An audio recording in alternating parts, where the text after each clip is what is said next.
Hello, team. I don't feel as depressed anymore. Welcome back to my Euro 2024. Welcome back to my Euro 2024 fun zone, where we mainly discuss England. Yeah, I don't feel as depressed anymore since our horrendous performance against Denmark. I think it's mainly just because I've had time to calm down. Not really because anything actually looks any better. But like I said at the end of the last video, a real positive heading into this next game against Slovenia is that I think the penny might have dropped with Southgate, and I think he might be making some changes, which is what we're going to go through today. Hence this screen. I was supposed to be talking to you on this screen, and then I was going to take you to this screen. So the reason why I've filled in a few spaces already is because I consider these 5 to be the only 5 that should be absolutely nailed on in those positions for the next game in Southgate's head. Now, there are other players who are definitely going to play, Rice, Bellingham, right? But I think there's a question mark as to where they should be. Now, let's start with left back. So apparently Trippier's nursing a calf problem. Shaw's not ready yet. He hasn't properly trained with the first team squad, although he just keep popping up on the videos and, oh yeah, he was back with the first team squad in week 1, but now he's not. Something dodgy going on there. And it's becoming more obvious day by day how much of a risk Southgate took, only taking one left back. I'm not even going to say left-footed defender, which is another fucking problem, but just one left back. I don't give a fuck if Trippier can play there. He has never excelled at left back for England, and that isn't me just saying it now because things aren't going great now. It's true, he's never excelled at left back for England. He did a decent job at the Euros versus Croatia and whatnot, but we need a proper left back. We know that we excel with a proper left back. And the way that Southgate selected his squad almost makes it seem as though we excel with Luke Shaw at left back, which is true. But why wouldn't he go then and think, oh, well, I'll take the next best thing in case Luke Shaw's not fit. I won't take someone who's completely fucking different and change the entire system or nullify the entire system. Gomez and Trippier, they're not marauding left backs. Luke Shaw is a marauding left back. So you've got to take Tyrick Mitchell. And I had him in my squad, and I'm not having any of this revisionist bullshit. Right, it's just insane. So, Trippier's nursing a calf injury. Luke Shaw's not ready, by the looks of it. And we have Gomez on the bench. Now, Southgate's going to start Trippier here if he's fit. Personally, I would start Gomez. I think that Gomez, although, like we said, isn't a natural left back, he plays more like a natural left back than Trippier. Trippier is too defunct on his left side. He just doesn't he doesn't turn to even entertain the possibility of playing left when he receives the ball from like the centre back or the centre mid. He just doesn't entertain it. And Gomez does. He has done in the friendlies that he's come on. He has, and I would start him now. If he does start, I'll be fucking amazed. But I'm just saying, I think that he should. Because if he doesn't, we have this issue of the entire left side, almost regardless of who we play at left wing, being, what's the word? What's the word where you like, hands are tied? No, it's like hamstrung, straight-jacketed, maybe straight-jacketed. By that one selection. The whole left side is straight-jacketed by that one selection. It just can't operate. So then we come to the left side. We've been playing Foden here. This is the decision that, to me, determines whether I'm happy with Southgate. Like, I'm actually happy with him being the actual manager. If he doesn't swap Foden for Gordon or Eze, but Eze I don't think will be as good of a choice because Eze does like to cut inside like Foden. But either way, in my opinion, if he doesn't swap Foden for Gordon, he's not all right. He's not all right up there, mate. And neither is the entire team, or there's something wrong with that structure of the backroom staff to mean that that decision isn't being made. That would be mental to me. Now, so that means that Gordon's really good. I can't remember what I saw. A really interesting comment from one of the pundits, which was really true, because I'm not going to say I watched all of Newcastle's games this year, right? But I think it was it what's his fucking name? Who sometimes played at left back for Newcastle? Let me get his fucking name. Oh my god. Hold on. What is it? Everyone knows. Dan Burn, right? So Dan Burn played at left back for quite a bit of Newcastle's season, and he's not exactly a marauding left back. Similarly to someone like Gomez, right? Gordon can kind of do it on his own in a similar way to how Saka does it on his own, on the right. Can I just say, by the way, the reason why Saka's remaining on this pitch as a nailed on is because, in my opinion, if the team clicks, then Saka plays well. I don't think Saka, independently of the team, can have a bad game if the team's having a good game. I think he's a brilliant player, and he doesn't tend to be impacted too much by the form of those around him. So, and also, I think Saka is the only remaining player, really, that we know has a brilliant relationship with Kane. I think that used to be Sterling. We used to put Sterling with Kane and problem solved, really. But Saka has that, and so he has to stay. Gordon is the most similar player to Saka that we have, fucking hell, that we can play on the left. You could argue Bowen, but he's right-footed. I think Gordon's the one. He's too right-footed, sorry, I should say. So that's one that I think is an absolute must happen. Gomez, I won't be mad if that doesn't happen. I do think it's the wrong decision, but I won't question his actual sanity. Now we've got this centre midfield trio. So, in my opinion, if you watch my mouse here, I would play Phil Foden in the number 10, and I'd still play Rice as the 6 and Bellingham as the 8. And why? Because in my opinion, the best tournament team performance in my lifetime was World Cup 2022, regardless of when we went out in the knockout stages. You know, it was earlier than 2018, earlier than 2021. I don't care. Our best performances were in that tournament, and we had Rice and Bellingham as the double pivot. And the only reason, and I like to think of Southgate as quite a principled, not stubborn, but he sticks to his guns, right?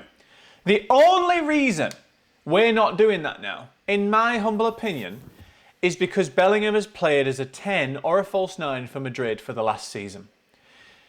I actually think Southgate hasn't got the minerals to put Bellingham in a position he's already played him in, simply because a better tactician, Carlo Ancelotti, has determined that that's not his best position. Which isn't true, by the way. He's pushed him up because we know Bellingham has great goal-scoring abilities, even more so after this season, but we knew that before. But also, the centre mid or pivot options at Madrid are so strong. They had Kroos, Modric on the bench, Camavinga, Tchouaméni. Actually, is Tchouaméni at Real Madrid? Anyway, Camavinga is. And they don't need Bellingham to be back, right? Whereas at Dortmund, he was a bit further back. England, he has played further back, and he's excelled. He was probably our best player at World Cup 2022. So why can't that happen again? I don't fucking know, right? Well, I do know. It's because he doesn't have the minerals, like I said. But for some reason, does have the minerals to continue to play Trippier at left back, despite the fact he doesn't play that for his club ever. And he's not really a legitimate position for Trippier. Whereas Bellingham has and can play that role in the 8. So I would put Bellingham here, Rice here, Foden there. If that happens, I'll be amazed. Now, given I've put Gomez at left back, I'm going to put that in there. But then I'm going to tell you what I think will actually happen. So this is the team that I would start. And I'm not having everyone, oh, you should play your best players in your best position. You've seen the first 2 games. You've seen the first 2 games and what happens when you play Foden left and Bellingham centre, it's number 10. They're on top of each other, mate. It doesn't work. Bellingham is a better 8 than Foden is a left winger. And that is the decision made. Bellingham's a world-class 8. Foden is not a world-class left winger. So this is my team that I would start versus Slovenia. Now, what do I think Southgate will start? I think Southgate will start Trippier here at left back for some fucking reason. He'll start Bellingham at number 10.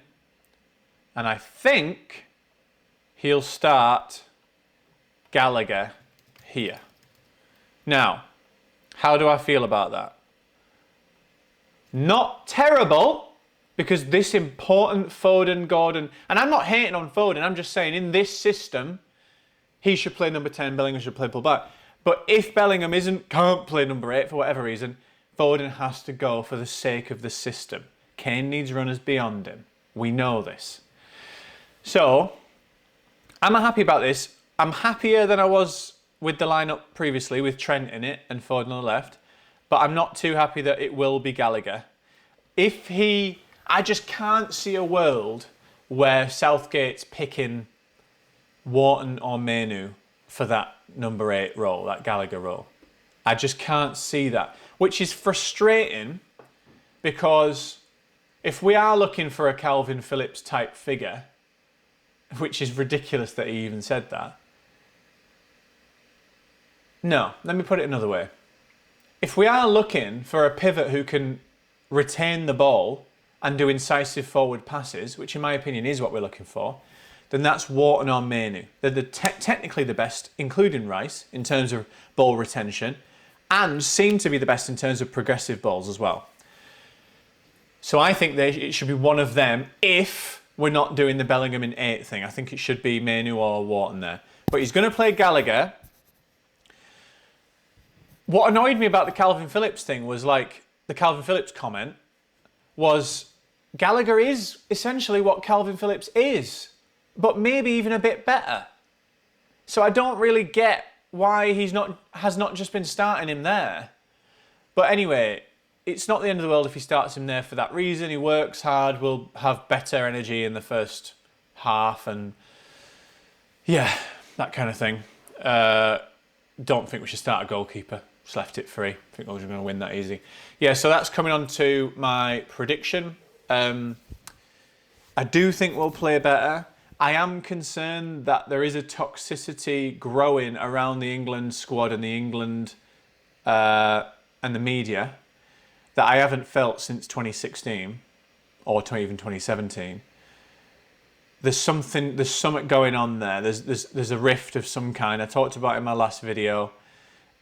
Maybe Southgate gave him a bit of a drubbing at half time and they all came out looking a bit angry. That's part of it. Southgate didn't pick Grealish and or Maddison for the squad. That seems to be part of it. They didn't seem to like that. And also the media reaction of like, this is bad, this isn't going well, blah, blah, seems to be cutting through to the players in a way that didn't cut through after our draws in 2021 and 2022 in the group stages. Which is curious, and it's interesting to see, because I don't think these players, especially not Rice and Kane and Trippier and those players who've been through, and Walker, those players who've been through this whole generation, they haven't felt that type of atmosphere before. The atmosphere that the Gerrards and the Lampards and the Rooneys were used to.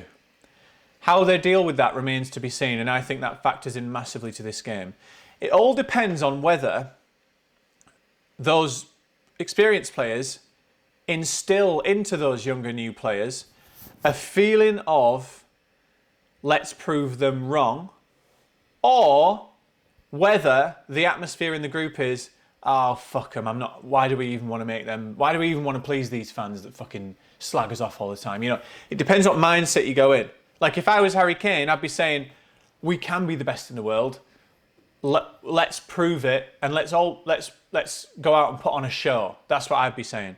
But it could easily go the other way. If something goes against us in the game, it might be hanging heads and being like, oh, fuck them, I don't want to try for this badge anymore anyway, because the fans fucking slag us off whenever they get a chance, right? When things aren't going perfect, they start slagging us off. And that can get in their heads, and I'm concerned about that. I think that will have a big factor on the next game, and I guess that there isn't much evidence to suggest that we would win by more than a 1-goal margin. Like, my hoping brain, put my hoping cap on, it would be a really nice 3-0, 3-1 kind of win. You know, something that's like, or a 2-0. 2-0, 3-0, or 3-1. And that's not regardless of performance. It would need to be a comfortable, you know, improved performance. I'm not saying we'd have to be barnstorming, improved, right? But I suspect, unfortunately, it'll be a classic 1-0, 2-1. Slightly drab, but we're through kind of situation. Now, there's a little niggly thing in the back of my mind, thinking there's a chance that this could all go wrong. Like I said in my last video, there's an atmosphere, that toxicity swirling around, that makes me worry something bad is coming. Maybe this is England trauma, but every single step along the way, it's been like, you know, 2010, it's the Lampard goal. 2014, we didn't get out. 2012 was the penalties versus Italy. 2014, we didn't get out the group stage. 2016, it was the Iceland loss. You know, those are all catastrophes in my recent England memory off the back of toxic relationship with the media, toxic relationship with the fans, no squad cohesion. We're teetering on that a little bit now. And I'm just wondering, are we going to add another chapter to this England catastrophe and maybe like lose this game? Like maybe only get out of our group in 3rd place or something mental like that. That's a concern. But I think if I was to settle on a score prediction, unfortunately, if I'm actually predicting, unfortunately it'd be 1-0. But I hope I'm coming back and talking to you on Wednesday and it's 3-1, you know, 3-0, 2-0, something comfortable. So we'll see. Thanks very much, guys. 3-0. See you next time.